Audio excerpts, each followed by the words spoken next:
नमस्कार, मैं हूं प्रदीप आजाद और आप देख रहे हैं केस डायरी।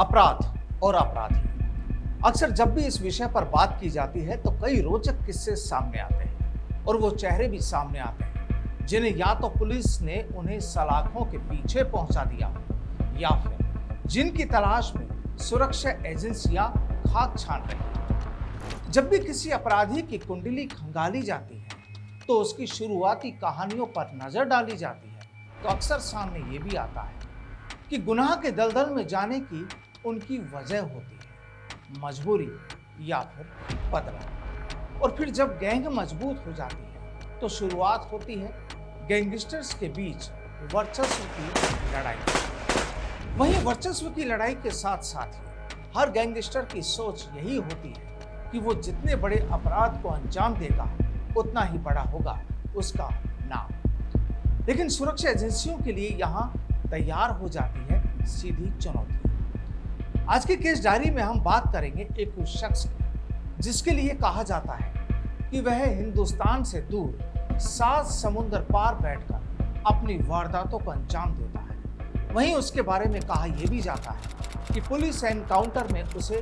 मार दिया गया है। लेकिन दूसरी तरफ चर्चाएं ये भी हैं कि अभी वो जिंदा है और मारे जाने की खबरें सही नहीं है। बहरहाल आज बात हो रही है सतविंदर सिंह की। जाहिर है कि ये नाम तो आपने सुना भी नहीं होगा, लेकिन आपने गोल्डी बराड़ का नाम जरूर सुना होगा। दरअसल पंजाब के श्री मुक्तसर साहिब का रहने वाले सतविंदर सिंह का नाम ही है गोल्डी बराड़।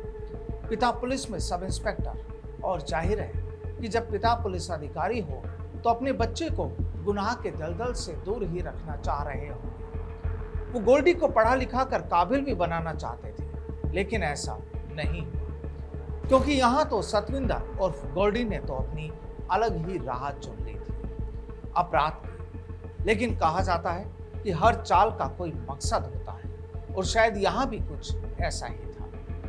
दरअसल गोल्डी बराड़ के चचेरे भाई गुरलाल बराड़ की चंडीगढ़ में 11 अक्टूबर साल 2020 की रात गोली मारकर हत्या कर दी गई थी। गुरलाल को एक क्लब के बाहर गोली मारी गई थी, जिसके बाद उसकी मौत हो गई। आपको बता दें कि गोल्डी का भाई गुरलाल पंजाब यूनिवर्सिटी यानी पीयू का छात्र नेता था। और दूसरी सबसे बड़ी बात यह कि गुरलाल बराड़ लॉरेंस बिश्नोई का सबसे करीबी था। बताया जाता है कि गुरलाल और लॉरेंस पंजाब यूनिवर्सिटी के student organisation of Punjab university यानी SOPU सोपू से जुड़े थे। जब गुरलाल बराड़ की हत्या हुई तो उसके बाद लॉरेंस गैंग ने सोशल मीडिया पर लिखा था कि अब नई जंग की शुरुआत है, सड़कों पर खून नहीं सूखेगा। अब कहा तो यह भी जाता है कि कॉलेज के दिनों से ही गोल्डी भी गैंगस्टर लॉरेंस बिश्नोई के संपर्क में आ गया था।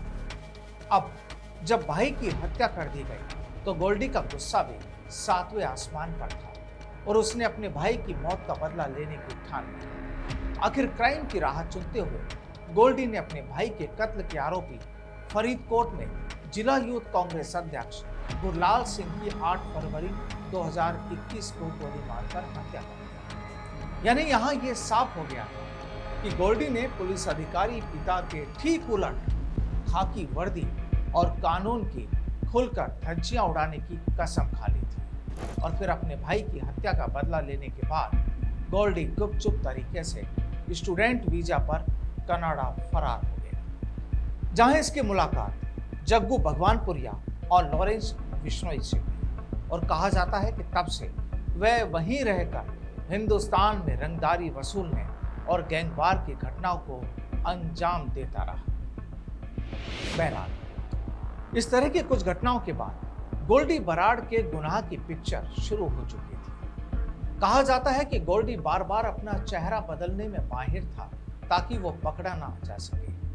अब गोल्डी पूरी तरह गैंगस्टर बन चुका था और फिर इसके खिलाफ रेड कॉर्नर नोटिस भी जारी है। गोल्डी के गुनाह की पिक्चर में मानसा के गांव जवाहर के में मशहूर पंजाबी सिंगर शुभदीप सिंह और सिद्धू मूसेवाला का कत्ल कर दिया गया। इस वारदात को लेकर पहले लॉरेंस गैंग ने इसकी जिम्मेदारी ली, फिर गोल्डी बराड़ ने कहा कि मूसेवाला को उसने मरवाया है। चर्चा तो यह भी है कि उसने मूसेवाला पर लॉरेंस के कॉलेज के दोस्त विक्की मिड्डू खेड़ा के कत्ल में शामिल होने के आरोप लगाए। गोल्डी ने दावा किया था कि पुलिस ने मूसेवाला के खिलाफ कोई कार्रवाई नहीं की तो मजबूर होकर उसे कत्ल करना पड़ा।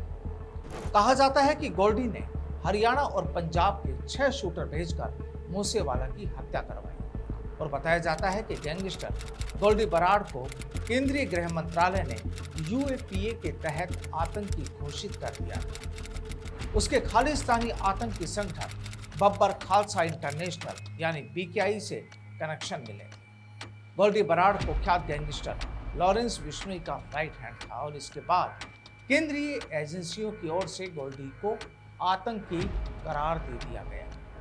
कहा जाता है कि गोल्डी बराड़ ने मशहूर रैपर हनी सिंह को भी जान से मारने की धमकी दी थी। रैपर से 50 लाख की रंगदारी की डिमांड की गई थी और ये मांग गोल्डी ने फोन और वॉइस नोट के जरिए की थी। गोल्डी बराड़ भारत से भागकर कनाडा के ब्रैम्पटन शहर में छिपा हुआ था, जहां उसकी हत्या का दावा किया गया। चर्चा है कि गोल्डी बराड़ को दिल्ली एनसीआर से लेकर पंजाब तक की चल रही वार का मुख्य साजिशकर्ता माना जाता है। वह कनाडा से ही आतंकी गिरोह को ऑपरेट करता रहा और कहा जाता है कि कट्टरपंथी विचारधारा का दावा करने वाला गोल्डी बराड़ सीमा पार एजेंसी की ओर से समर्थित कई हत्याओं में शामिल है। उसके खिलाफ नेताओं को धमकी भरे कॉल करने, फिरौती मांगने और अलग अलग सोशल मीडिया प्लेटफॉर्म्स पर हत्याओं के दावों को पोस्ट करने के मामले भी शामिल हैं। आपको बता दें कि साल 2022 में डेरा समर्थक प्रदीप सिंह कटारिया की हत्या की जिम्मेदारी भी बराड़ ने ही ली थी। वह लॉरेंस बिश्नोई गैंग का सदस्य था और उसके खिलाफ फ्रांस के इंटरपोल सेक्रेटरीट जनरल ने 12 दिसंबर 2022 को रेड कॉर्नर नोटिस और गैर जमानती वारंट जारी किया था। कहा जाता है कि पंजाब में ही उसके सैकड़ों गुर्गे हैं जो उसके आदेश पर हत्या जैसी घटना को अंजाम देते थे। गुरुग्राम में हुए दोहरे हत्याकांड में गोल्डी बराड़ की कथित भूमिका सामने आई थी। काला जठेड़ी लॉरेंस बिश्नोई और नरेश सेठी गिरोह ने 2 भाई परमजीत और सुरजीत की हत्या कर दी थी। यह मामला अवैध शराब के कारोबार और आपसी दुश्मनी से जुड़ा था। फिल्म अभिनेता सलमान खान को जान से मारने की धमकी देने में भी गोल्डी बराड़ का नाम सामने आया था। बहरहाल गोल्डी जन्मजात गैंगस्टर नहीं था, न उसे अपराध की दुनिया या जिंदगी घर खानदान से मिली। काबिल पुलिसमैन पिता को गोल्डी को पढ़ा लिखा कर ही उसके जो पिता थे वो पुलिस अफसर ही बनाने के ख्वाब देखा करते थे, लेकिन अड़ियल बेटा गोल्डी बदनाम गैंगस्टर और भारत का मोस्ट वांटेड बन बैठा।